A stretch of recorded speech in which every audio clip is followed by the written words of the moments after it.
먼저 여러분들께 감사의 인사 말씀을 드리겠습니다. 부족한 사람을 환대해 주시고 사랑해 주시고 또 이렇게 시간 오셔서 함께 말씀을 들어주시고 은혜를 사모해 주신 것을 감사드리고 여러분들의 앞날에 하나님의 선하신 손길이 언제나 함께 하시기를 간절히 기원합니다.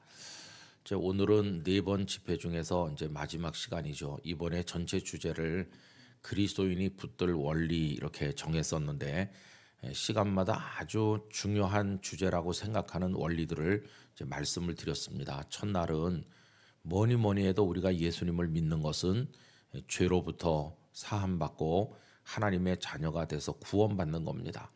하나님께서 독생자 예수님을 세상에 보내주신 목적이 바로 거기 있는 겁니다. 이 땅에 사는 동안에 남자, 여자, 또 인종에 따라, 재물에 따라, 지식에 따라 다양한 분류 방법이 있지만 주님의 보좌 앞에 가면 의인인지 죄인인지만 남는다고 그랬습니다. 원래 의인은 한 명도 없는 것이고 이제 의롭다고 인정을 받는 것이고 하나님의 은혜로 회개할 때 용서받은 죄인이 되어서 의롭다 인정을 받고 하나님 나라에 가는 건데 그게 신앙생활의 가장 기본적인 것입니다. 성만찬을 행하실 때도 피를 그들에게 받아 마시라고 잔을 나눠주시면서 너희를 위해서 흘리는 바 나의 피 곧 언약의 피라고 하면서 죄를 사하기 위해서 주시는 피라고 그거 위해서 오신 것임을 분명히 밝히셨습니다. 그러니까 다른 거 아무리 중요해 보여도 이거보다 더 중요한 건 그리스도인에게 없는 겁니다. 그러니까 여러분들이 그걸 꼭 붙들게 되시기를 간절히 기원합니다. 그리고 이제 어제 새벽에 드렸던 말씀은 우리들은 다 무수한 다양한 종류의 가나안을 꿈꾸고 있지만 가나안을 얻는 것보다 훨씬 중요한 본질적인 것은 하나님을 얻는 것이라고 그랬습니다. 그래서 하나님과 함께 거하는 사람이 되는 거, 하나님과 함께 사는 사람이 되는 거, 다윗의 기도를 시편 15편에서 읽으면서 다윗이 왜 멋진 성도인가 하는 것을 생각을 했습니다. 그는 대제국의 왕이 되기를 원하지 아니하고 하나님의 성산에 거하는 하나님과 함께하는 사람이 되기를 소원했습니다. 모세는 가나안에 들어가지 못했지만 하나님과 함께함으로 인해서 그 얼굴에 빛이 나고 하나님과 대면하여 알던 사람으로 이 세상을 사신 것을 우리가 나누었습니다. 우리 동성애 성도들이 이 땅에 사시는 동안에 언제나 하나님과 함께 하시게 되기를 바랍니다. 그게 가장 중요한 성도의 승리 비결입니다.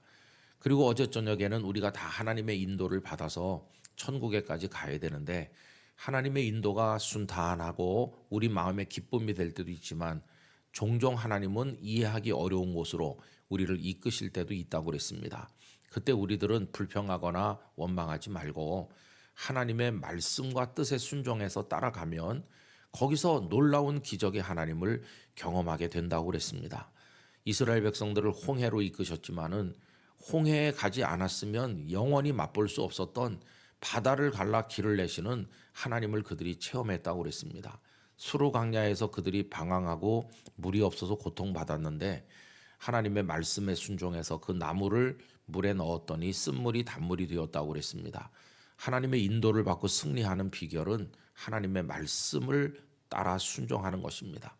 이해가 되든지 안 되든지 하나님의 말씀을 따르면 지금은 고통스러운 것 같고 어려운 것 같아도 반드시 그 끄트머리에 영광스러운 승리가 있다는 것을 나누었습니다. 그래서 어제 저녁에 드린 말씀은 말씀을 따라 순종한다. 말씀, 그게 성도가 이 땅에 사는 동안에 붙들어야 될 원리인 것이죠.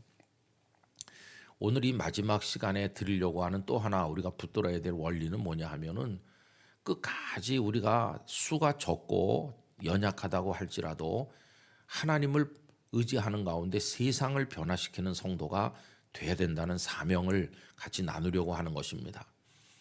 여러분, 지금 한국 교회는 밖으로부터 안으로부터 여러 가지 많은 위기에 직면해 있습니다. 제가 가만히 생각을 해보면 한국 교회 목사님들 중에서 가장 행복한 목사님들은 어떤 분들이셨을까 생각을 해보면 1960년대쯤 후반부쯤 신학교를 다닌 분들입니다. 그때쯤 신학교 다니고 이제 70년대가 시작될 무렵에 목회를 시작을 해서 한 90년대쯤 됐을 때 목회를 은퇴한 분들이 가장 행복한 목사님이라고 할 수 있어요. 인간적으로 생각해 보면 왜 그러냐 하면은 70년대 접어들면서 한국 교회는 급속한 성장을 했습니다. 그래서 성도의 숫자가 굉장히 빠르게 늘어났습니다. 1970년대 빌리그레암 집회가 여의도 광장에 있었는데 하루 저녁에 100만 명 이상씩 모였습니다. 1970년대 저는 중고등학생 시절인데 저도 영등포에 살았기 때문에 여의도 광장 집회를 계속 참석을 했는데 너무 많은 사람이 몰려오기 때문에 노선버스를 탈 수가 없어서 집에서부터 친구들하고 걸어서 여의도 광장까지 갔습니다. 지금은 여의도 광장에 뭐 여러 시설, 공원 이런 걸 만들어서 집회를 못하지만 그때는 아무것도 없는 진짜 넓은 여의도 광장이었거든요. 이 끝에서 저 끝까지 새카맣게 사람들이 모였는데 마포대교를 통해서도 들어오고 이 영등포 쪽에서도 들어오면서 얼마나 많은 사람들이 모였는지 한낮에 아스팔트가 달궈져 가지고 앉으면 될 정도로 뜨거운데도 사람들은 다 깔개를 깔고 그렇게 집회를 했습니다. 빌리그레엄 목사님이 하얀 양복을 입었는데 그리고는 김장한 목사님이 옆에서 통역을 하고 굉장했죠. 그때 들은 설교 하나를 지금도 기억하고 있는데 여리고 성문 앞에 소경거지 바디메오를 고치신 이야기를 읽으면서 여러분 예수님이 바디메오 앞을 지나갈 때 그가 예수님을 붙들지 않았더라면 영영 소경거지로 살다 죽었을 텐데 예수님을 불렀기 때문에 예수님을 붙들었기 때문에 눈을 떴다. 지금 예수님께서 이 서울시를 지나가고 계시는데 여러분 예수님을 붙드십시오. 그런 설교를 했어요. 그리고 예수님을 믿기로 작정한 사람은 그 자리에 일어나라고 했는데 하루 저녁에 수만 명씩 막 7만 명, 8만 명 하루 저녁에 예수님을 믿겠다고 결단하고 그랬어요. 그때는 한국 교회가 굉장히 매력이 있었습니다. 사람들이 막 교회로 몰려오고 하루 저녁에 수만 명이 일어나고 그랬던 때였어요. 목사님들이 그때쯤 목회를 시작을 해서 어디 가서 개척교회 하면 십자가만 붙이면 막 금방 교회가 자립하고 1,000명, 2,000명 모이고 그런 교회들이 전국에 많이 나타나면서 정말 목회할 만한 그런 한국교회 어떤 의미로 보면 규모와 부흥의 숫자로 보면은 황금기와 같은 시기가 있었습니다. 1980년대 들어와서는 한국교회 100주년 보통 1884년에 알렌이 선교사로 들어오시고 그 이듬해 아펜젤로와 언더우드가 들어왔는데 그때를 다 기점으로 이제 계산하니까 1884년을 기점으로 하면 1984년이 100주년이 되는 거죠. 또 그때도 여의도 광장에서 한국교회 성도 100만 명 이상 모여서 100년을 기념하면서 하나님을 찬양했습니다. 막 굉장했어요. 여러분 그때부터 우리나라의 소위 대형 교회들이 출현하기 시작했어요. 그래서 여의도 순복음교회가 등장하고 뭐 곳곳에 기라성 같은 목사님들이 목회하면서 보통 수천 명, 만 명, 2만 명 이런 교회들이 전국에 이렇게 나타나기 시작을 했어요. 90년대 들어와서까지도 뭐 그런 관성에 의해서 계속 이렇게 잘 되는 것처럼 보였어요. 제가 목회를 처음 시작한 건 1990년인데 32살짜리 담임 목사로 부산에 가니까 선배 목사님들이 저에게 이렇게 말했습니다. 김 목사, 목회는 마라톤처럼 장거리를 뛰는 거기 때문에 너무 교회를 빨리 성장시키겠다는 그런 욕심은 버리고 차근차근히 천천히 하면 하나님이 다 되게 해준다. 그러면서 다 정도를 따라서 차근차근하게 해라. 이런 말씀을 하셨습니다. 저도 그런 생각을 했어요. 90년대만 해도 여기저기서 이렇게 성장하는 교회들이 이제 많이 있어가지고 저희들의 모범이라고 그럴까 부러움의 대상이 되기도 했어요. 그런데 이제 2000년이 접어들 때가 되니까 그 60년도에 신학교 다니시고 70년, 80년, 90년대 목회를 했던 우리나라의 기라성 같은 목사님들이 다 은퇴하는 거예요. 이제는 다 은퇴를 하시고 다음 세대 목회자들로 이렇게 다 리더십이 교체가 되게 됐어요. 그러면서 이상하게 나오는 얘기가 전에만큼 전도가 잘 안 돼. 그런 말들이 나오기 시작했어요. 여러분 우리나라가 88년 올림픽을 했습니다. 근데 그때가 우리나라가 1인당 국민소득이 약 5,000달러 정도 될 때인데 이렇게 학자들이 연구를 해보면은 5,000불 정도 되면 먹고 살 만큼 여유가 생기고 사람들은 그때부터 레저와 바캉스를 생각하기 시작한다고 합니다. 실패는 했지만은 한때 우리나라에 명성 콘도라는 게 있었습니다. 여러분들이 기억하시는지 모르겠어요. 그때 우리나라가 먹고 살기 아직은 어려웠을 때인데 그분이 콘도미니엄이라는 걸 우리나라에 처음으로 소개했어요. 콘도가 뭐야? 우린 콘도가 뭔지 알지도 못했어요. 그런데 경치 좋은 곳에 집단 숙소를 짓고 가족들이 가서 밥을 해 먹을 수도 있고 뭐 이런 거, 그게 이제 콘도인데, 지금은 그런 리조트가 뭐 전국에 산재해 있기 때문에 모르는 사람이 없지만은, 지금부터 약 40년 전에는 말이죠, 콘도가 뭔지 아는 사람이 없었어요. 근데 그분이 대규모 투자를 통해서 여기저기 콘도를 해가지고 결국은 그분은 시대를 너무 앞서가다가 이제 실패를 하고 부도가 나고 우리 사회를 어지럽게 했던 적이 있습니다. 근데 그분은 생각은 선구자적 생각을 하는 거죠. 불과 몇 년 지나지 않아서 우리나라가 콘도 붐이 불기 시작하더라고요. 그분이 조금만 늦게 했으면 아마 굉장한 사업가가 됐을 거예요. 그러면서 5천 달러가 되면 이제 슬슬 마이카 시대가 온다는 거예요. 88년 올림픽 때 공식적으로 외국에서 온 선수단에 제공되었던 승용차가 소나타 승용차입니다. 현대에서 소나타를 만들어 가지고 그게 최초의 소나타죠. 각진 소나타 말고 약간 이렇게 앞에 둥글게 디자인된 그 소나타가 다 이제 선수단에게 이제 제공되면서 소나타를 타고 다니면 다 부러워하고 이제 그랬었어요. 그때는 우리나라의 최고급 차가 이제 소나타보다 한 단계 더 높은 이제 그랜저가 있었는데, 갓그랜저라고 아마 아시는 분 아실 거예요. 그러면서 교회 안에도 차를 가진 사람이 좀 늘기 시작하더라고요. 교회 안에도. 여러분, 그러면서 고속도로가 이제 주말이면 미어지게 되고 사람들은 들로산으로 놀러 가고 눈을 뜨는 거죠. 그러더니 서서히 해외 여행의 붐이 일면서 사람들은 해외 여행을 떠나기 시작을 했어요. 여러분, 사람들이 바깥으로 나간다는 것은 거꾸로 뒤집어 말하면 주일에 교회 안 온다, 그런 뜻입니다. 이제는 레저에 눈이 띄어지면은 하나님 앞에 눈물로 부르짖고 기도하는 이런 거는 별로 매력이 없는 거죠. 그건 먹고 살 게 없을 때, 가난했을 때나 하나님 앞에 부르짖는 거지. 이제는 뭐 하나님 없어도 잘 살 수 있다, 나 돈 있어, 이런 식으로 이제 바뀌게 되는 거예요.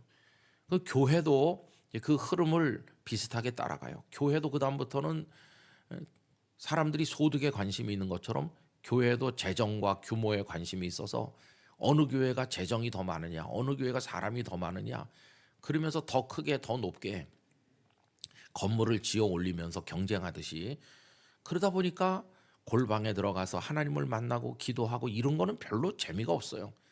사람들이 서서히 기도원으로부터 멀어지기 시작했어요. 한국 교회가 전에는 기도원밖에 몰랐는데 이제 기도원에 안 가고 어딜 많이 가게 됐냐면은 수양관을 많이 가게 됐어요. 수양관. 그래서 젊은 청년들이나 학생들도 기도원에 가서 기도하는 그런 프로그램은 점점 줄어들고, 수양관에 가서 물놀이도 하고 뭐 등산도 하고 그냥 저녁에나 말씀 조금 듣고 거의 그냥 놀고 쉬는 걸로 만들어진 3박 4일 프로그램을 가지고 여름 수련회 이런 거 많이 했어요. 곳곳에 수양관이 많이 생기고, 교회마다 필수적으로 본당이 있으면 교육관이 있어야 되고, 교육관이 있으면 수양관 하나 만들어야 되고, 수양관 만들고 나면 마지막에 죽어야 되니까 공동묘지 하나 만들고, 그런 거 다 구색을 갖춘 교회는 ABCD를 갖춘 교회라고 그런 식으로 했어요.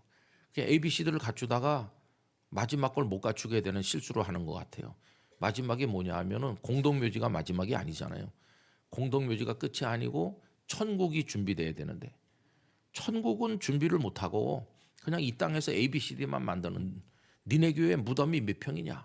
우리 교회 무덤은 50만 평이야. 아유, 그래, 제법 크네. 우린 겨우 1000평밖에 안 되는데. 그런 거 가지고 경쟁하기 시작했어. 여러분, 참 이렇게 되면서 한국에 내노라 하는 스타들이 많이 배출됐어요. 목회자도 있고 굉장히 헌신한다는 장로님도 있고 또 전문 간증 강사들도 많이 나오고, 또 그때부터 CCM이 유행하면서 기독교 그 음악들, 복음송가 찬양 가수들도 많이 나오고, 연예인들도 뭐 예수님을 믿었습니다 그러면서 간증하고 다니고 이제 그런 식으로 많이 됐어요. 근데 교회는요, 목회 현장은 이상해. 전도가 잘 안 돼. 굉장히 막 활발한 것 같은데 전도는 안 되는 거예요. 그게 2000년대 들어오면서 느낀 거예요. 현장에서 참 이상하다. 그때는 무슨 생각했냐 하면은 1960년, 70년, 80년대 한국 교회를 확 일으킨 그 1세대 그 대단한 목사님들이 다 은퇴를 했기 때문에 리더가 없어서 그런가 이렇게 생각을 했는데, 그게 거대한 하나의 물결이었어요. 거대한 물결. 리더가 없기도 하고 거대한 물결이었어요. 그러면서 목사님들은 저를 보면 위로했어요. 전에는 천천히 해도 잘 될 거라고 하더니 뭐라고 얘기했냐면은 이제는 까먹지만 않으면 목회 잘하는 거라고. 현상 유지하는 목사는 목회 잘하는 거라고. 이런 말을 슬슬 하기 시작했어요. 그러다가 2010년쯤 되니까요. 이제는 완전히 드러났어요. 뭐가 교인이 준다는 게. 여러분 교인이 얼마나 지나간 십수년 동안에 많이 줄었는지 몰라요. 우리 국민일보는 기독교 일간지 아니에요. 근데 거기 미션란이 따로 있잖아요.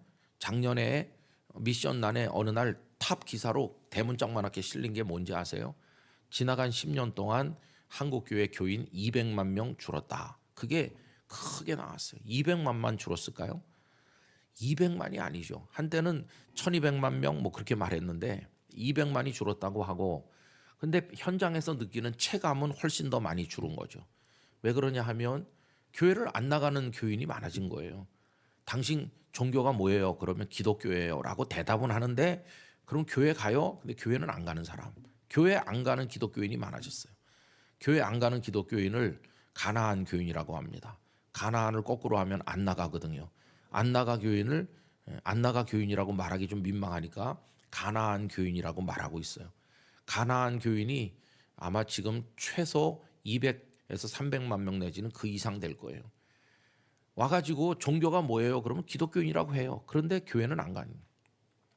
교회 안 간 지가 5년 10년 된 사람들이 부지기수로 많아요. 그런데 아버지 어머니가 장로 권사였고 나도 어려서 주일학교 다녔고, 그러니까 기독교인이라고 말은 하는데 예배 드려본 지가 오래고 뭐 할 거 다 하고 세상에서 안 믿는 사람과 똑같이 사는 그런 사람이 부지기수로 많아요. 제가 엊그저께 캐톨릭 방송에서 이제 보도하는 걸 봤어요.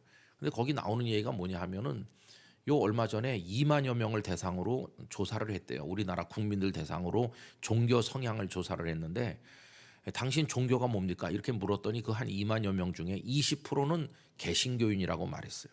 20% 제일 많아요. 불교는 17%, 천주교가 11%로 나왔어요. 이슬람교도 있더라고요.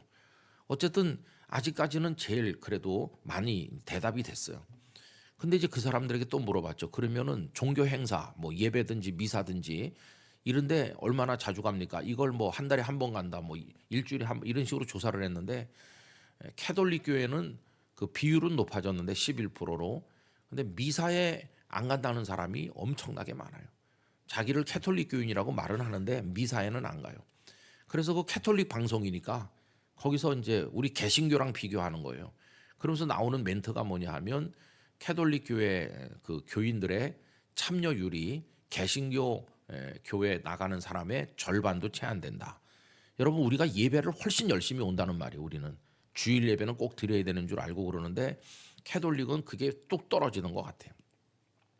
근데 마음이 아픈 건 뭐냐 하면 사람들이 어느 종교를 신뢰하고 호감을 가지느냐 그 항목인데, 제일 호감도가 높은 게 불교더라고요. 54%가 좋게 생각한다. 캐톨릭은 52%, 우리 개신교는요 30%대로 뚝 떨어져요. 우리 개신교에 대한 호감도가 뚝 떨어져요. 저것들은 맨날 모여서 싸움만 한다. 목사들이 스캔들만 일으키고, 아마 이런 게 눈에 들어오는 것 같아요. 어쨌든 그러면서 이런저런 이유로 교회에서 상처받고 교회가 분규가 일어나고 뭐 여러 가지 원인으로 인해서 교회를 안 나가는 교인들이 많아진 거예요. 그 가나안 교인 수백만 명을 다시 교회로 돌아오게 하는 거에 한국교회의 미래가 달려 있어요. 그 사람들을 다시 돌아오게 못하면 한국교회는 진짜 큰 위기죠. 그럼 지금 1200만 명 이렇게 말하다가 실제로 지금 요즘에 주일날 와서 예배드리는 사람이 얼마나 될까? 어떤 목사님 최근에 500만 명밖에 안 될 거라고 하더라고요. 의외로 기독교인이 적은 거죠. 거기다가 코로나 이후에는 어떤 교인들이 등장했냐 하면은 소위 둥둥 떠다니는 교인들이 나타났어요. 둥둥 떠다니는 교인들을 플로팅 크리스찬이라고 합니다. 플로팅은 물 위에 떠서 떠돌아다니는 거거든요. 이게 이제 코로나에 예배당 문이 닫히니까 예배당에 못 가니까 집에서 인터넷으로 그냥 SNS 상에서 이 교회 저 교회 홈페이지에 들어가든지 뭐 유튜브를 보든지 이걸로 이제 예배를 대신하는데, 처음에는 자기 교회 홈페이지에 들어갔어요. 자기 교회 목사님 설교를 듣고 자기 교회 홈페이지 들어가다가 다른 교회에 들어가기가 너무 편리하잖아요. 손가락 몇 번만 클릭하면 다른 교회에 들어가서 다른 교회 목사님 설교를 듣거든요. 근데 목사님들마다 다 스타일이 다양하니까 어떤 목사님은 차분한 사람이 있고 어떤 목사는 굉장히 다이내믹한 사람이 있고 뭐 설교 스타일도 다양하잖아요. 아이고 나는 차분한 게 좋아. 뭐 나는 열정적인 게 좋아. 그러면서 한 번, 두 번 다른 교회 목사님 설교를 듣는 거예요. 그러면서 누가 설교를 잘한다고 소문이 났는데 그분은 어떨까? 그러면서 큰 교회 목사님 또 설교를 듣기도 하고 뭐 이게 이제 떠돌아다니는 겁니다. 뿌리를 내리고 있어야 되는데 둥둥 떠다닌다는 게 그런 거예요. 물어보죠. 어느 교회 나가세요? 예, 그러면 저는 어느 교회 출석합니다. 교회 직분이 뭡니까? 집사입니다. 아, 그럼 매주일 열심히 가시겠네요? 아니요. 1년에 한 반만 갑니다. 아, 그래요? 집사인데? 예, 집사인데 그래요. 나머지 반은 예배 안 드려. 아, 예배 드리죠. 어디서요? 이 교회 저 교회 다니면서 예배 드리죠. 헌금은 어디다 해요? 아, 헌금은 우리 교회에다 온라인으로 보내죠. 그런 사람이 점점 많아져요. 그런 사람들이 이제 어떤 이슈가 있을 때 담임 목사님이 집사님 그 문제는 이렇게 하는 게 맞아요. 이렇게 영적 지도를 하면 옛날에는 담임 목사님의 지도에 무조건 아멘 그렇게 했어요. 근데 요새는 그렇게 안 해요. 왜 그러냐면 목사님 제가 어떤 다른 교회 목사님 설교를 들으니까 그렇지 않다고 그러던데요.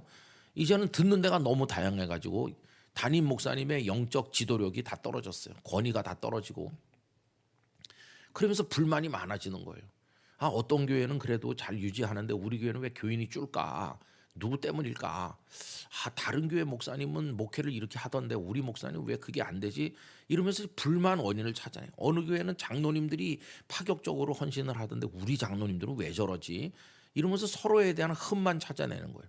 여러분 인터넷상의 모든 정보들은 우리 마음을 따뜻하고 행복하게 해주는 건 거의 없고 다 그렇게 비난과 비판과 원망과 불평을 가져오는 게 태반으로 많아요. 아, 그러면서 성도들의 의식 구조가 이게 따뜻하고 그래야 되는데 다 강팍해지고 다 마음이 갈라지고 연합이 잘 안 되고 이러는 거예요. 그래서 교회 안에서도 여러분 제가 많은 교회를 가보면은 정말 서로 사랑하고 순박하게 주님 앞에 기도하면서 복음을 위해서 헌신하는 교회는 찾아보기가 그렇게 어려워요.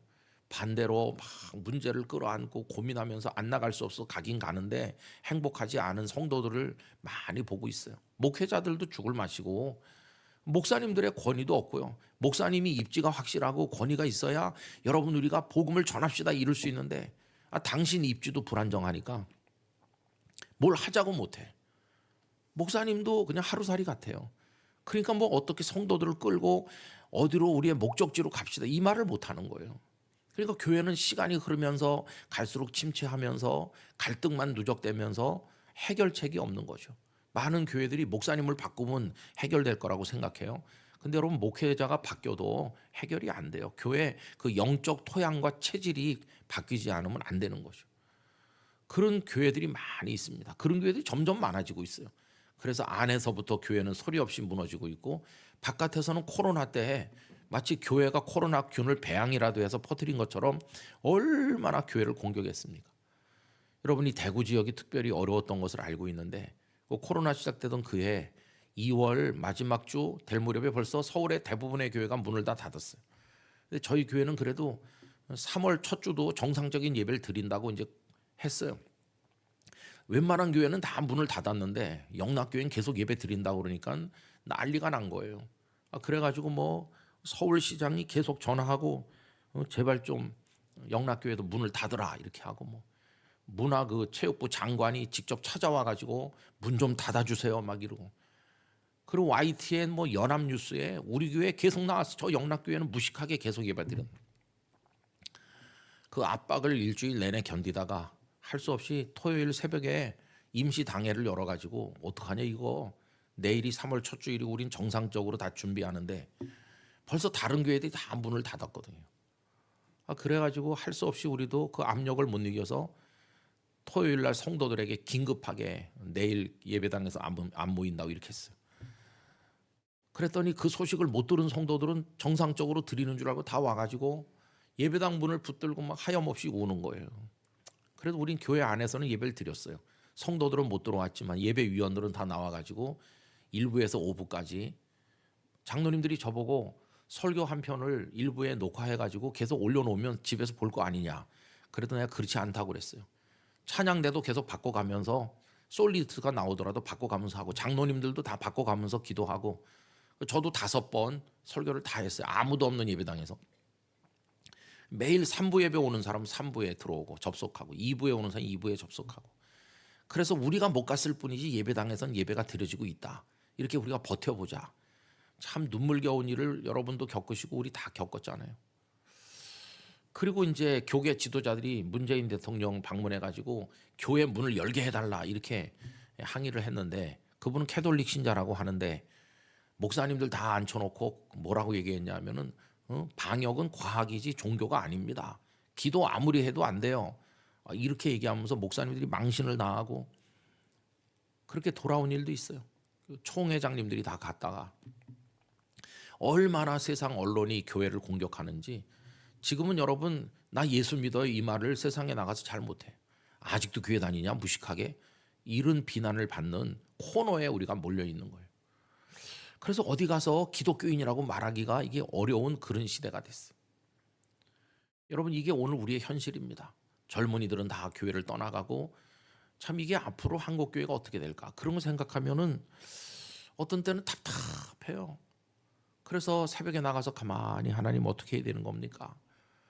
어떻게 해야 이게 우리가 되는 겁니까? 이렇게. 근데 여러분 그렇게 어렵고 힘든 상황에 있고 또 앞으로도 그렇게 전망이 밝은 건 아니에요. 그죠? 미래를 예측하는 많은 전문가들이 한국교회 미래에 대해서 우려 섞인 얘기를 많이 하고 있는 것도 사실이에요. 지금보다도 더 많이 어려워질 거라고 말하는 게 대부분의 얘기죠. 그리고 답답한 마음으로 기도하는데 어느 날 하나님께서 제 마음속에 큰 위로를 주셨어요. 큰 위로가 오늘 읽은 이 말씀이에요. 그래서 이번 집회 마지막 시간에 제가 받은 위로와 소망을 여러분들에게 알려드리려고 하는 것입니다. 여러분 오늘 읽은 마태복음 13장 33절 말씀 우리 다시 한번 다 같이 읽어보도록 하겠습니다. 또 비유로 말씀하시되 천국은 마치 여자가 가루 서말 속에 갖다 넣어 전부 부풀게 한 누룩과 같으니라. 할렐루야. 여러분 마태복음 13장에는 비유가 여러 개 나옵니다. 그 중에 하나가 이건데, 마태복음 13장의 비유들은 천국을 가리키는 게 많아요. 천국은 이러하다, 천국은 이와 같다 이렇게 하는데, 여기도 지금 천국은 이렇게 시작하죠. 천국은 마치 여자가 가루 서말 속에 갖다 넣어 전부 부풀게 한 누룩과 같으니라. 그 중간에 다 빼고 천국이 뭐라고 말하는 겁니까? 누룩. 천국은 누룩과 같다 이렇게 말하는 거예요. 거기 누룩과 대비되는 또 하나의 개념이 등장하죠. 그게 뭐냐면 가루서말입니다. 가루서말. 가루서말은 이만큼 되죠. 그죠? 누룩은 얼만큼 됩니까? 요만큼 됩니다. 가루서말은 양이 많고 누룩은 적습니다. 가루서말은 굉장히 많은 거고 누룩은 눈에 보이지도 않아요. 조금이에요. 조금.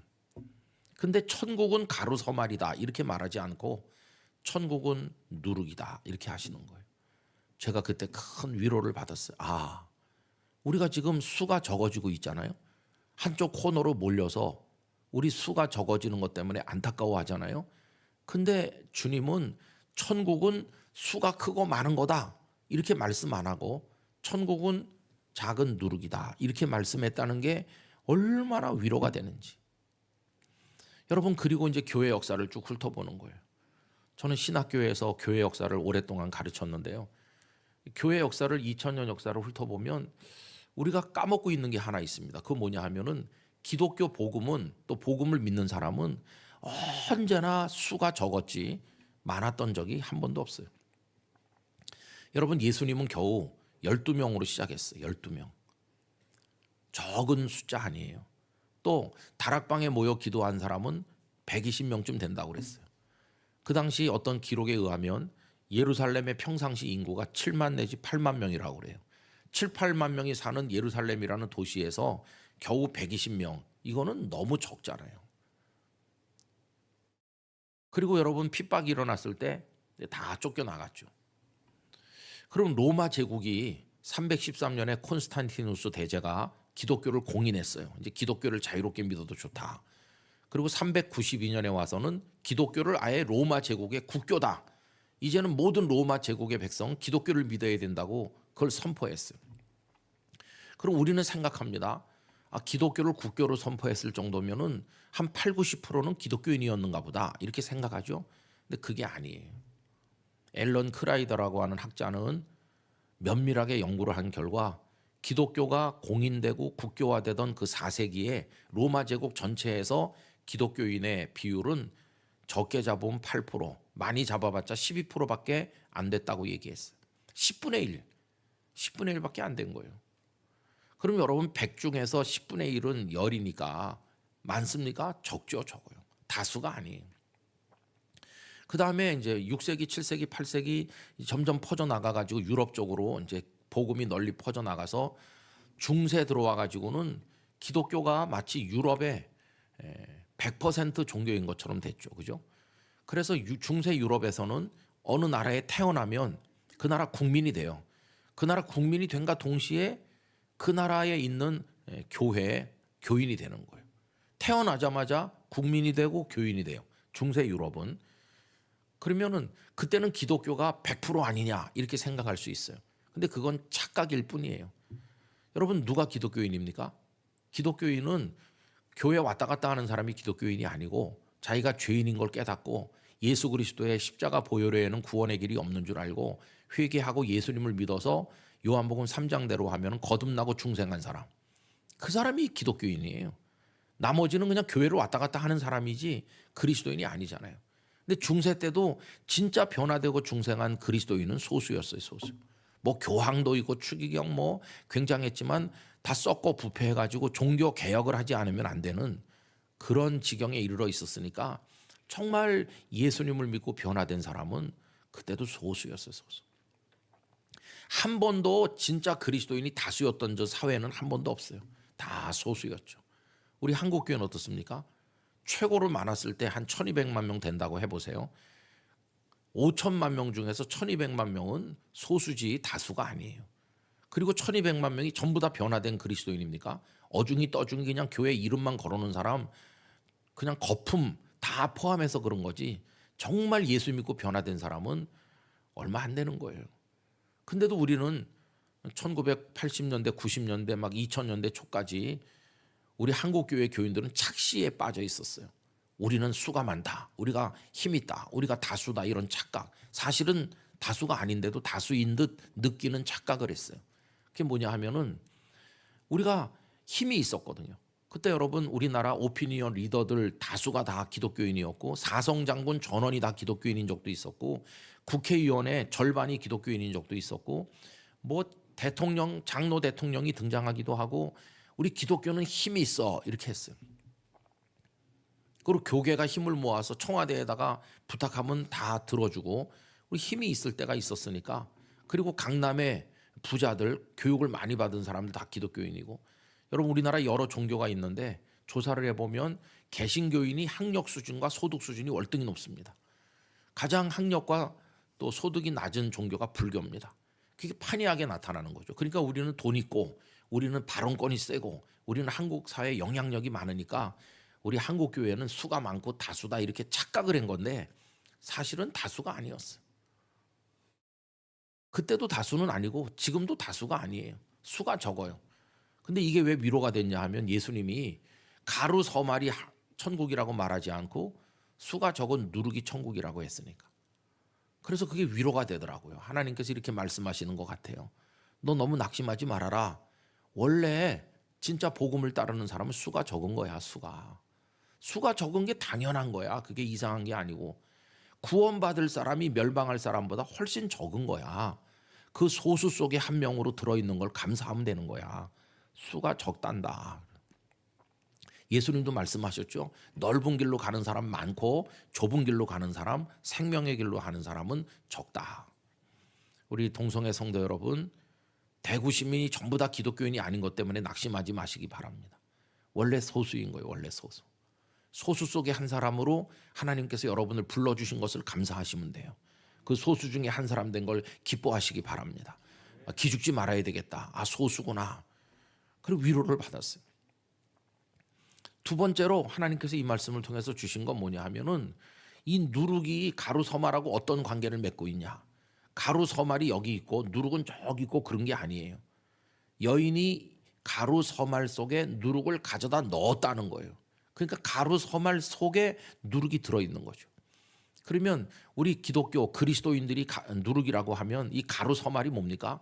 우리를 에워싸고 있는 세상이 이게 가루 서말이에요. 로마 제국으로 말하면 로마 제국 백성 전체가 가루 서말이고 그 속에 핍박받으면서 고생하는 우리 선배 성도들이 누룩이었고, 지금 대한민국으로 말하면 5천만 대한민국이 가루 서말이고 그 속에 여기저기 퍼져 있는 우리 그리스도인들이 우리가 지금 누룩인 거죠. 우리는 세상 속에 들어 있습니다. 누룩이 가루 서말 속에 있는 것처럼 우리는 세상으로부터 떨어져 있을 수가 없어요. 우리끼리 따로 저 산 속에 모이자 그럴 수가 없고, 우린 직장 속에 들어가서 일하고 또 이웃 간에 살고 학교에 다니면서 이 거대한 가루 서말 속에 섞여서 그 속에서 있는 거예요. 그 속에서 짓밟히고 욕을 얻어먹고 망신당하고 또 비난당하고 그러면서 그리스도인으로 곳곳에 흩어져 살고 있는 거죠. 참 재미난 것은 예수님 당시 로마 제국 전체 인구가 지금 우리 대한민국 인구쯤 됩니다. 로마 제국이 대제국이라고 그러는데 그땐 사람이 많지 않을 때니까 로마 제국 인구 전체를 다 하면 한 5천만 됐어요. 그러니까 지금 대한민국은 축소판 로마와 마찬가지예요. 그때 로마를 여기다 갖다 놓으면 지금 대한민국 사이즈가 되는 거죠. 그리고 이제 우리는 소수고, 그리고 그 속에 섞여 있는 거죠. 너희들은 세상 속에 있다. 예수님도 너희는 세상의 소금이고 세상의 빛이다. 그때 소금과 빛이라는 단어도 중요하지만 정말 중요한 건 세상의 in the world, 그게 중요합니다. 세상 안에 있는 소금이고 세상 안에 있는 빛이지, 세상과 무관하게 저쪽에 말 아래에 있는 등불이 아니고 등경 위에 있는 등불이거든요. 소금이 부뚜막 위에 따로 있으면 아무 소용이 없고 음식물 속에 들어가야 되는 것처럼 그런 거죠. 우린 그래 세상 속에 있어요. 자, 근데 오늘 이 말씀이 끄트머리에 뭐라고 말합니까? 가루 서말 속에 갖다 넣었더니 결과가 어떻죠? 전부 부풀게 되었다는 거예요. 전부 부풀게 했다. 그리고 여러분 잘 생각해 보세요. 가루 서말 속에다가 누룩을 갖다 놓는데 가루 서말이 확 부풀어 올랐어요. 무엇 때문에 부풀어 올랐습니까? 가루 서말이 스스로 부풀어 올랐나요? 아니에요. 가루 서말이 부풀어 오르도록 만든 그 화학 반응이 일어나게 만드는 힘은 어디서 온 겁니까? 누룩에서 오는 거예요. 누룩. 여러분, 작지만 전체를 변화시키는 거예요. 이게 얼마나 매력적인 겁니까?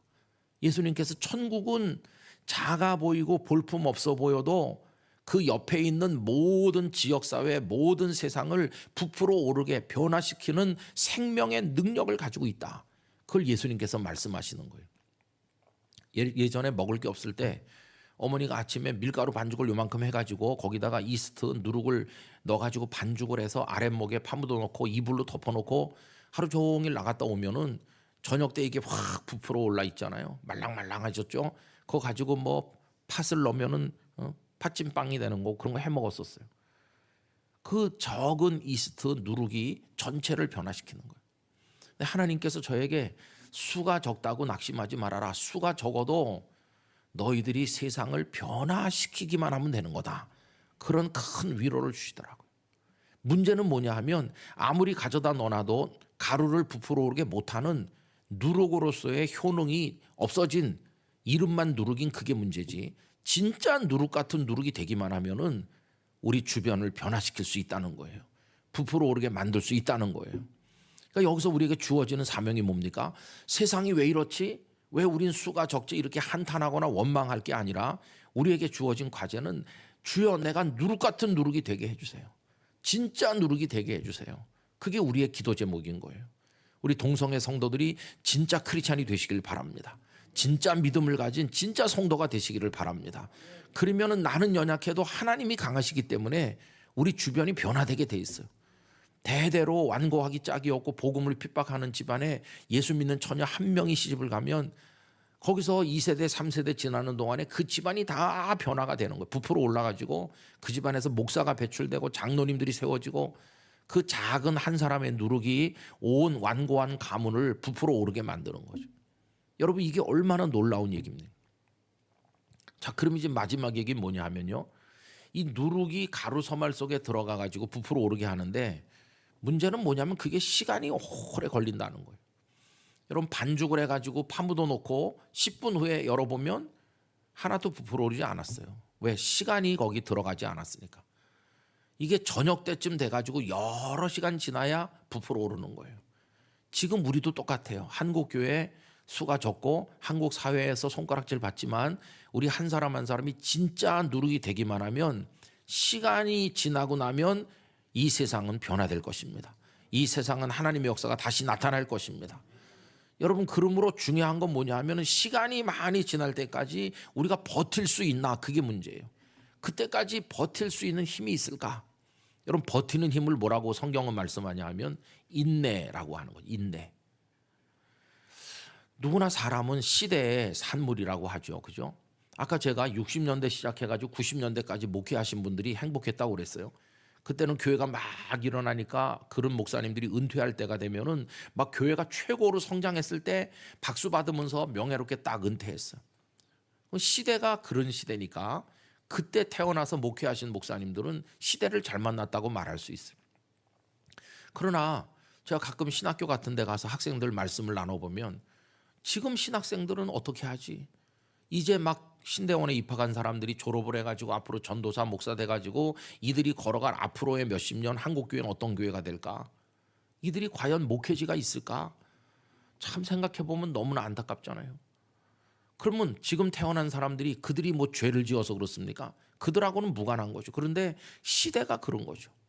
여러분, 성경의 시대를 봐도 영적으로 부흥하는 시대가 있는가 하면 영적으로 가라앉는 시대가 있어요. 이스라엘 역사를 봐도 백성들이 하나님 앞에 다 일어나서 성전을 짓고 하나님을 찬송하는 그런 시대가 있는가 하면 우상을 숭배하면서 하나님의 진노를 받고 이렇게 깔아지는 시대가 있는 거죠.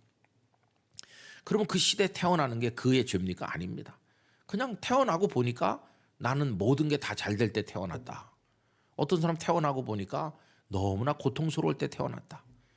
우리나라 근대 역사 중에서 가장 불쌍한 분들이 1890년대, 1900년대, 1910년대 그 이후에 20, 30년대 일제시대 때 그때 태어난 분들이 제일 불쌍해요. 예컨대 1910년에 태어난 분이 있다고 생각해 봅시다. 태어나 보니 나라가 망한 상태에서 태어난 거예요. 일본에게 먹혀가지고 이제 우리나라가 아닌 거죠. 그 일본 사람들에게 고통받으면서 얼마나 고생합니까? 1910년, 20년 그때 태어난 사람들 이름도 강제로 바꿔야 되고 일본 신사에 가서 참배하고 핍박받고 조센징이라고 놀림당하고 막 죽을 고생을 하다가 8.15 광복을 맞이했는데 이젠 좀 살만한가 했더니 웬걸요? 이제는 일본 사람이 지배할 때보다도 더 많은 사람이 시체가 되는 민족끼리 싸우는 동족 상잔의 6.25 전쟁이 벌어요. 그리고 전쟁 끝나고 나니까 먹을 게 없는 거예요. 보릿고개 하루 3끼 먹는 사람이 드물고 깡통창 거지가 길바닥에 곳곳에 다니고 저도 우리 집에 깡통 들고 밥 얻으러 오는 사람 많이 봤거든요. 그때 이제 나이가 40, 50 된 사람들이 아이들 키우면서 먹을 건 없고 공부도 시켜야 되는데 7남매, 8남매 나가지고 그때 부모님들 고생 많이 했습니다. 그러면서 그때 조금 더 나이가 젊었던 사람들은 이제 뭘 했습니까? 중동에 근로자가 돼서 나가서 사막에 가서 일해가지고 달러를 벌고 우리 여성들은 독일에 가가지고 독일 간호사가 돼서 그 피고름을 닦아내고 독일의 광부가 된 사람들도 있고 이래가지고 그분들이 죽도록 일해서 경제 발전도 시키고 우리나라는 경제개발 5개년 계획 뭐 새마을 운동 막 이렇게 하면서 하루에 15시간씩 일하고 그래가지고 이 대한민국을 이렇게 세워나왔어요. 근데 그분들이 이제 1970년 80년대쯤 되니까 이제는 나이가 70살 80살 됐잖아요. 이제 우리나라도 아까 말씀드린 것처럼 바캉스도 좀 가고 자동차도 사서 굴릴 만큼 조금 나아지고 올림픽도 열고 그렇게 됐는데 이미 이분들이 이제 나이가 80, 70, 90 이렇게 됐어요. 살만해졌는데 집도 한 칸 마련하고 애들도 다 키웠는데 말기암 판정을 받는 거예요. 누려보지도 못하고 평생을 정말 뼈 빠지게 고생하다가 그냥 세상 떠난 어른들이 부지기수로 많잖아요. 저는 그래서 1910년, 20년 그 구한 말에 태어나가지고 일제시대 태어나서 정신대 끌려가고 뭐 징용 끌려가고 그러면서 이 나라가 가장 고통스러울 때 7, 80년대까지 살다가 누려보지 못하고 가신 분들이 제일 불쌍하다 그런 생각이 들거든요. 그분들은 또 그런 시대에 나왔기 때문에 그런 거죠. 그 이후에 1980년대, 90년대 태어난 지금 젊은 세대들은 그런 시대 얘기를 하면 무슨 말인지 모릅니다.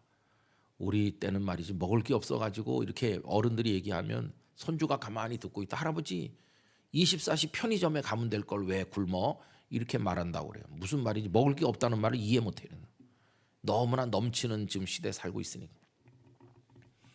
우리 시대가 그러니까 우리는 지금 이 시대에 예수님을 믿고 있는 거잖아요. 이게 뭐 우리가 어떻게 이 시대로부터 도망갈 수가 없잖아요. 그러니까 이 시대에 신학교에 다니고 이 시대에 예수님을 믿고 그런 우리는 이 시대를 그냥 감당하는 수밖에 없어요. 엘리야 같은 위대한 선지자도 아합이 다스리던 북왕국 이스라엘에 바알과 아세라 우상을 섬기던 그 시대의 선지자로 부름받았으니까 그 시대를 온몸으로 견디는 거예요. 그 미움을 받으면서 견디면서 하나님의 사람으로 사명을 다하는 거죠. 여러분, 하나님께서 오늘 우리에게 요구하시는 것도 그겁니다. 지금 이 시대에 예수님을 믿는 성도로서 세상으로부터 욕먹고 교회 안에 어려움이 많고 교인이 급감하고 어려운 일이 많지만 너는 거기서 진짜 그리스도인이 되라. 이게 하나님 우리에게 주신 사명이거든요. 여러분이 계신 곳에서 진짜 누룩이 되시기를 축원합니다. 거기서 진짜 누룩이 되면 그걸로 충분한 것이에요. 얼마나 뭐 대단한 교회를 이런 건 중요한 게 아니에요. 여러분 앞으로 아이들을 낳지 않기 때문에 교회 학교도 점점 줄고 교인도 줄 거예요. 그러면 실패한 건가? 아니요. 마지막 한 명이 남아도 복음을 붙들고 복음을 전도하면 그건 승리하는 것이에요. 문제는 그때까지 인내할 수 있나? 인내의 힘이 있나? 이게 문제인 거죠. 아까 제가 앨런 크라이더라고 하는 사람 얘기를 했는데 앨런 크라이더가 초기 교회와 인내의 발효라고 하는 좀 특이한 제목의 책을 냈습니다. 이 책을 읽고 제가 많은 걸 깨달았어요. 그분은 초기 교회 1세기, 2세기, 3세기, 4세기 우리가 흔히 초대교회라고 하는 로마 제국의 교회를 깊이 연구했어요. 근데 끄트머리에 붙인 제목이 이상하잖아요. 인내의 발효.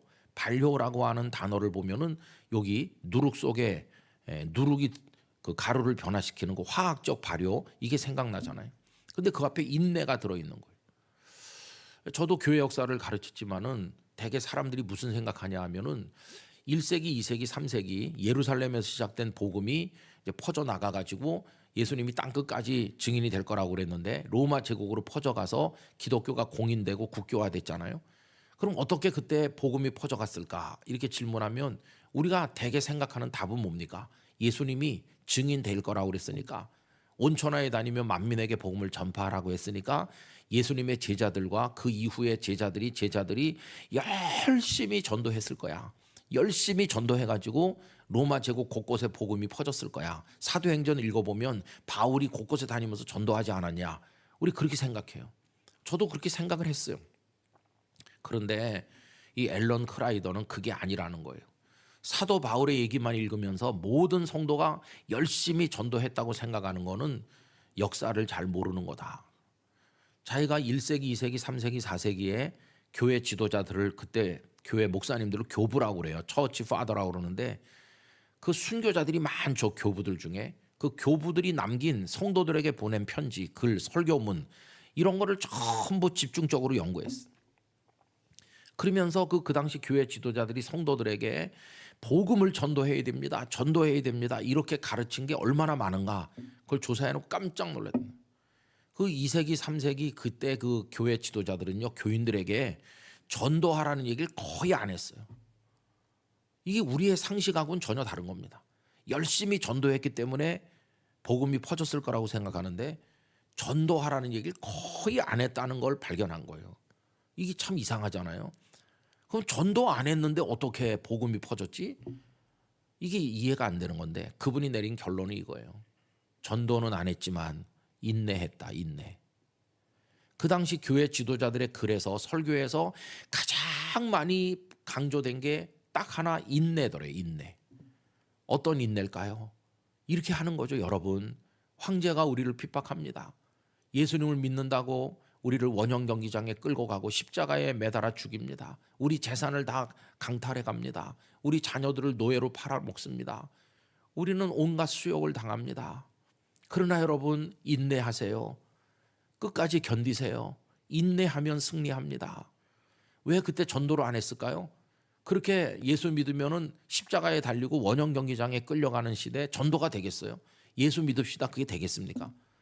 예수 믿자는 말은 나랑 같이 죽자 그런 말인데 전도가 안 되는 시대죠.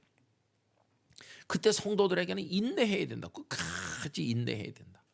이 믿음 포기하지 말고 생명 내놓고 인내하면서 견디면서 그리스도인다운 삶을 포기하면 안 된다. 아무리 목에 칼이 들어와도 정직하게 살고 깨끗하게 살고 말씀을 실천하면서 그리스도인다운 삶을 인내로 지켜야 된다. 이게 그때 가장 강조한 거예요. 근데 어떻게 복음이 퍼졌을까? 여러분, 그분의 결론은 이래요. 안 믿고 핍박하던 사람들이 저 예수쟁이들은 저렇게 핍박을 당하는데 어떻게 그 가르침을, 그 예수의 가르침을 버리지 않지? 어떻게 끝까지 영적 자존심을 지키지? 어떻게 그 말씀대로 살아보려고 목숨 걸고 노력하지? 정말 신기한 사람들이야. 그러면서 감동을 받아가지고 나도 믿어야 되겠다, 이렇게 왔다는 거예요. 그래서 사람이 늘어난 거지, 예수 믿으세요 그래서 늘어난 게 아니라는 거예요. 끝까지 인내하면서. 여러분, 그런 증거들이 여러 개 있습니다. 예를 들면 로마에 큰 기근이 닥쳐가지고 로마 시민들이 굶어 죽는 사람이 많아요.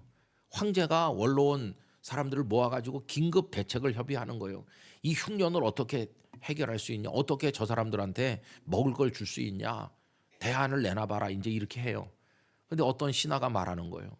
제가 특이한 걸 발견했는데 그 예수쟁이들은 굶어 죽는 사람이 없습니다. 아니, 곡식이라도 숨겨놨나?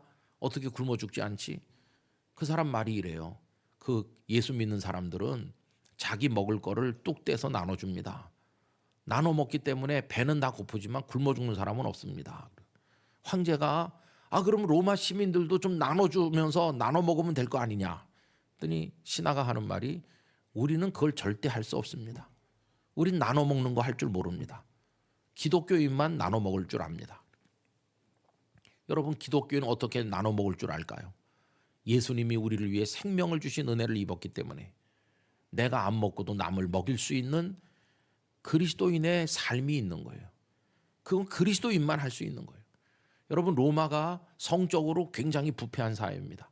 그런데도 핍박하는 로마의 귀족들이 며느리를 맞을 때는 기독교인 며느리를 맞아야 된다. 왜? 기독교인 며느리들은 정결하니까, 깨끗하니까. 여러분, 그게 로마 시대 기독교인이었어요.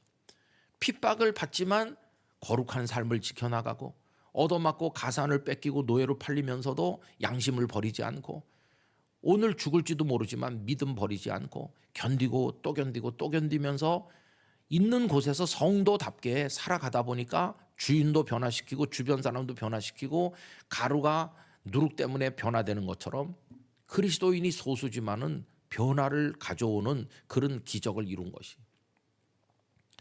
그래서 그 앨런 크라이더는 인내를 굉장히 강조하고 있어요.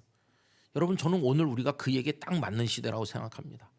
한국교회에 다시 교인들이 막 늘어나는 시대가 몇 년 후에 있을지 모르겠지만, 그게 우리 세대에 안 올지도 모르지만은 여러분, 끝까지 인내해야 됩니다. 인내. 우리의 믿음을 지켜야 됩니다. 아무리 내가 소수일지라도, 손가락질 당해도 여러분, 주님의 말씀 포기하지 말아야 됩니다. 어디 가서나 말씀대로 살면서 지키고 인내하면서 기도하고 그리스도인답게 살다 보면은 사람들이 우리를 보면서 변화되는 사람이 생기는 것이에요. 그냥 예수 믿으라고 말을 많이 해서가 아니라 삶의 증거를 통해 가지고 하나님의 복음이 능력 있다고 하는 걸 나타내는 것이에요. 지금 돈 많고 떵떵거리고 우리를 욕하는 사람들도 죽음 앞에 서면 그들도 다 당황하고 두려워하게 돼 있어요. 그러나 죽음의 권세를 이기는 생명의 능력을 우리가 가졌으니까, 여러분, 우리는 그리스도인으로 끝까지 남아있는 거, 이게 중요한 거예요. 이제 마지막 얘기는 뭐냐 하면요, 그럼 어떻게 그 로마의 성도들이 그 어려운 고통을 견디면서 인내할 수 있었나? 어떻게 누룩이 가루를 변화시키나? 우리 얘기대로 바꾸면 그렇게 되는 거겠죠. 근데 그분이 얘기하는 거는요, 그 책 제목이 인내의 발효 아닙니까? 발효시킬 수 있는 힘은 어디서 오나? 누룩 자체가 그 힘을 가지고 있는 건데, 그게 어떻게 가능하냐 하면은 딱 한 가지밖에 없다는 거예요. 성령님의 역사라는 거예요. 성령님의 역사만이 우리로 하여금 인내하게 만들고 발효의 역사를 가져와서 변화시키게 만든다는 것이에요. 그럼 이게 오늘 우리의 마지막 얘기가 되는 거죠. 여러분, 우리도 무슨 신학 서적을 더 읽고 세미나를 더 많이 해가지고 되는 게 아니라, 우리가 이제 남아있는 건 뭐냐 하면은 하나님의 성령님의 도우심을 구하는 것밖에 없어요.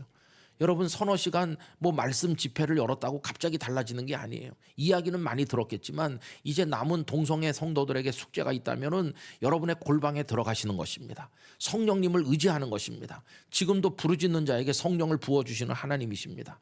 다락방에 120명이 모여서 오로지 기도에 힘쓰면서 한두 번 기도한 게 아니라 응답이 올 때까지 예수님 승천하신 이후에 돌아와서 계속 기도했더니 어느 날 하나님의 성령께서 각자에게 불같이 바람같이 임하였어. 그냥 120명 전체에게 임했다고 안 하고 각자에게 임했다고 그랬어. 이거는 1대1의 관계입니다. 하나님의 성령과 나 사이에 1대1의 관계죠. 옆에 있는 사람이 다 성령 충만해도 나는 그렇게 못 될 수도 있는 거예요. 결국 내 문제로 귀결되는 거죠. 다른 사람들 얘기할 거 없고 내가 지금 살아있는 심령인가, 내가 성령의 기름을 받은 사람인가, 내가 인내할 수 있는 능력이 있나, 어디 가서도 나 예수 믿는 사람이에요 이렇게 당당하게 말할 수 있는 그런 영적 자부심과 긍지가 있나, 그리고 내가 말씀대로 실천할 수 있는 그런 힘이 있는 그리스도인인가, 이게 중요한 것이. 목회자들도 스펙이 중요한 게 아니에요. 뭐 대단한 유학을 하고 목사님이 뭐 공부를 많이 하셨대, 그게 사람을 변화시키는 게 아니에요. 여러분 아까 말씀드린 70년대 80년대 90년대 한국 교회를 막 이렇게 하는 유명한 목사님들이 학벌이 별게 없습니다. 학벌이 뛰어난 분도 있지만 대부분은 그냥 뭐 간신히 목사가 되거나 지방신학교에서 어렵게 목사 되거나 성서신학교 나오시고 간신히 된 분이 많아요. 가방끈이 짧아요. 그런데도 그분들은 그 기도원에 올라가서 나무 뿌리를 뽑으면서 엎드려 기도하고 이래가지고 성령의 능력을 입고 불같은 말씀을 전했어요. 근데 그분들이 90년대 다 은퇴했잖아요. 다 은퇴하고 그 다음 세대는 한국교회가 이제는 힘이 있으니까 다 젊은이들을 유학을 보냈고 세련되게 가르쳤어요. 그래가지고 바톤 타치가 이루어져갖고 새로운 리더십으로 담임 목사로 온 분들은 다 스펙이 화려해요. 그 정도 교회는 그런 정도의 목사님 와야지.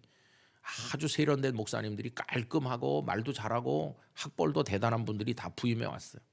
그리고 그래가지고 더 부흥했어야 되는데 그런 대단한 분들이 와서 벌써 그분들이 은퇴하고 3세대로 넘어가고 지금 그런 시대거든요. 이제는 그분들도 은퇴하고 3세대로 또 넘어가고 그러는데 지금 50대 60대 그런 큰 교회를 이어받은 목사님들 다 똑똑하고 다 훌륭해요. 근데 이상한 현상, 교회는 쪼그라들고 있는 거예요. 그러면 뭐 신학의 지식이 부족한가? 뭐가 부족한가? 프로그램 부족한가? 얼마나 첨단 과학의 도움을 받습니까? 영상이 다 보급되고 뭐 모든 게 에어컨, 히터 완벽하고, 옛날에는 히터가 어디 있고 에어컨이 어디 있어요? 두껍게 껴입고 와서 발발 떨면서 어떤 때는 뭐 여름에 땀을 비오도 흘리면서도 다 꽉꽉 모여서 예배했는데 지금은 최상의 컨디션으로 앉아 있는데도 다 그저 시들시들. 왜 그런가? 여러분 해결책은 하나밖에 없는 거예요. 어제나 오늘이나 영원토록 동일하신 예수 그리스도의 은혜밖에 없어요. 성령님의 역사밖에 없는 거예요. 여러분 성령님의 역사를 의지하셔야 됩니다. 성령님의 역사. 이제는 골방에 들어가서 기도해야 돼요. 골방에서 먼저 기도하고 성령님으로 기름 부음 받고 그 다음에 광장에 나와가지고 모여든 사람에게 말씀을 전하는 거지. 골방에 먼저 있다 광장으로 나오는 거지.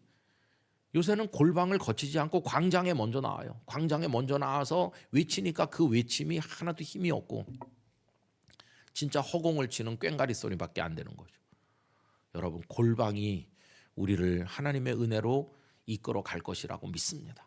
우리 목회자들도 성도들도 깊이 기도해야 돼요. 깊이 내 영혼을 쏟아놓고 하나님 앞에 진지한 기도를 드리고 모세가 하나님과 대면하듯이 우리도 하나님 앞에 깊은 기도가 있어야 돼요.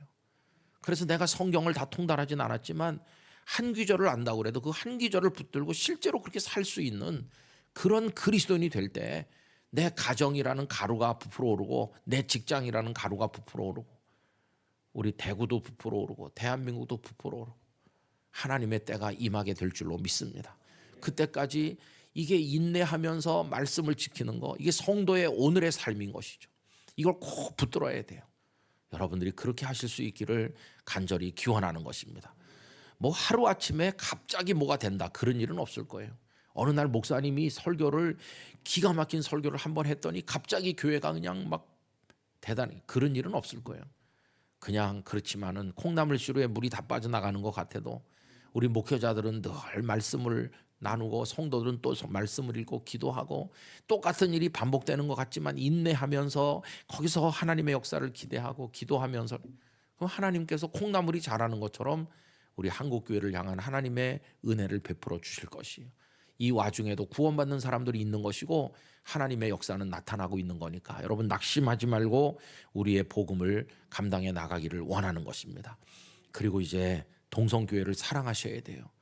여러분 교회를 누가 사랑합니까? 물론 하나님이 사랑하시지만 대구시장 홍준표 시장이 동성교회가 요새 어렵다는데 특별위원회를 만들어라 그런 거 절대 안 합니다. 교회는 우리가 사랑하지 않으면 사랑해 줄 사람이 없어요.